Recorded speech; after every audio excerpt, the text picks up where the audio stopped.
Toto je náš tím a spoločne sme zorganizovali 4.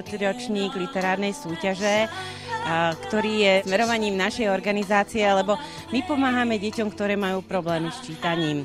A to, čo by sme chceli naozaj spôsobiť, aby to čítanie sa dostalo do povedomia, aby deti, ktoré čítajú a tým pádom sú schopné aj niečo krásne napísať, boli odmenené, aby sme si ich všimli ako dospelí, aby pani učiteľky v škole sa tomu venovali, dali im tú pozornosť. Tí deti sú, sa hovorí, že naša budúcnosť, ale je to vlastne naozaj výsledok našej práce, čiže práce nás dospelých, nás rodičov, nás učiteľov, takže je to veľmi záslužná práca a práve preto som aj týmto spôsobom by som chcela poďakovať mojim učiteľkám, ale takisto aj učiteľkám v školách.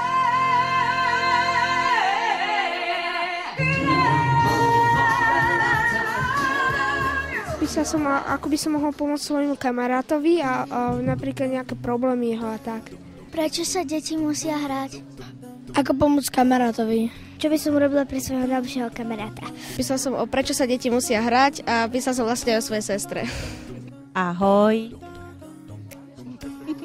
Ja by som vám rada prečítala jednu básničku, nenapísala som ju ja, ale práve chlapček, ktorý prispel touto básňou do našej súťaže a práve preto, že naozaj ma veľmi očarila. Takže počúvajte. Kamarát. Predstav si život bez kamaráta. Taký sa mi vôbec neráta.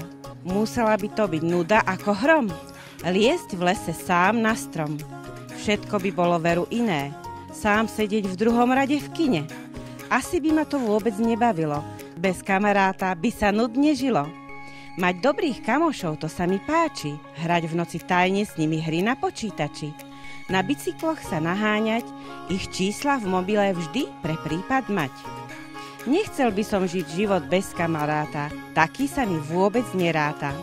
Túto básničku napísal Tomáš Turk. Keďže ja mám vzťah všeobecne k umeniu, k literatúre, k poézii, k hudbe, tak sme sa rozhodli, že si napíšeme nejaké práce. No a teraz sme si povedali s deťmi približne, o ktorú prácu by mali záujem, ktorá je im blízka. No a myslím si, že väčšina detí sa priblížila k téme priateľstva. No a začali sme si písať tieto práce. No a sme boli teda milo prekvapení, že sa tieto práce boli takto ohodnotené a že sa vám teda páčili. Deti si napísali doma, potom sme si prečítali tie práce, vyhodnotili sme si ako tie najlepšie práce. No a tie, ktoré sa deťom najviac páčia, tak tie som poslala do súťaže. Sú to práce vlastne detí, ktoré sú aj talentované, aj menej talentované, čiže aj s problémami, aj čítania, aj písania. Prečo sa deti musia hrať? Podľa mňa je to prirodzené. Každý sa hrá, aj dospelí. Myslím si, že to rozvíja mozog. Deti sa ale pritom aj veľa naučia. Náš celý život je hra. Poučná hra. A je jedno, v akej ste vekovej kategórii. Hra je potrebná pre život všetkých. A preto sa hrajte. Tieto isté vyhodnotenia prebiehajú ešte v ďalších 8 mestách a práve basicy v jednotlivých mestách, kde existujú, oceňujú svoje deti alebo deti, ktoré napísali tieto práce z jednotlivých škôl. Ďalšie mestá, v ktorých boli ocenení žiaci, boli Košice, Martina, Žilina, Trnava, potom tam boli Levice, Stará Ľubovňa a Prievidza. K tomuto ročníku by som ešte dodala takú špeciálnu perličku. Viaže sa spolu vlastne táto literárna súťaž aj so 7. výročím založenia Basicu.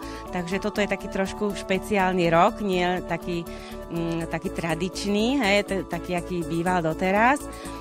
Deti nám poslali práce a môžem povedať, že ich bolo približne 630, čiže dosť veľký kus roboty sme mali, aby sme ich prečítali, ale naozaj to stálo za to. Tie práce nás obohatili a myslím, že ako dospelí a teraz sme videli aj u tých rodičov, ktorí tu boli spolu s deťmi, jak si uvedomili niektoré dôležité veci, čo komunikujú práve ich deti, ako je potrebné hrať sa, ako je potrebné, aby sa rodičia s nimi hrali. No nádherné myšlienky naozaj na zamyslenie pre všetkých dospelých. Bolo to dobré. A čo sa ti najviac páčilo na takom odovzdávaní cien, povedz? Že som sa tejto súťaže zúčastnila, že som vôbec vyhrala. Takže máš radosť aj z toho darčeka? Áno. Aj z tortičky? Áno.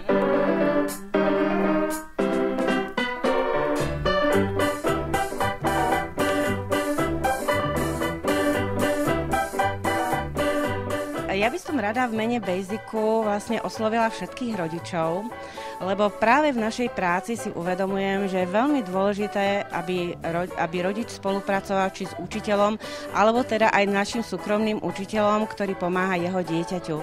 Je to práca, ktorú vyžadujeme, aby spravilo naše dieťa, ale to dieťa potrebuje práve nás. A preto, ak potrebujete radu, ako pracovať s týmto dieťaťom, tak vás pozývame na naše bezplatné prednášky, ako pracovať s dieťaťom, alebo ako sa učiť s dieťaťom, aby tomu porozumelo, a ste u nás vítaní. Každá rada, myslím, že vás obohatí a uvidíte, ako sa vám ľahšie bude pracovať. Táto naša literárna súťaž sa nám končí a ja verím, že sa vám všetkým páčila, aj záznam práve z tejto literárnej súťaže, a všetkých vás vrelo pozývam na ďalšiu literárnu súťaž, ktorá sa uskutoční takto o rok. Nechajte svoje deti, aby napísali práce a nech nám im poslali. My urobíme všetko preto, aby boli šťastné a odmenené za svoju prácu, ktorú urobili navyše.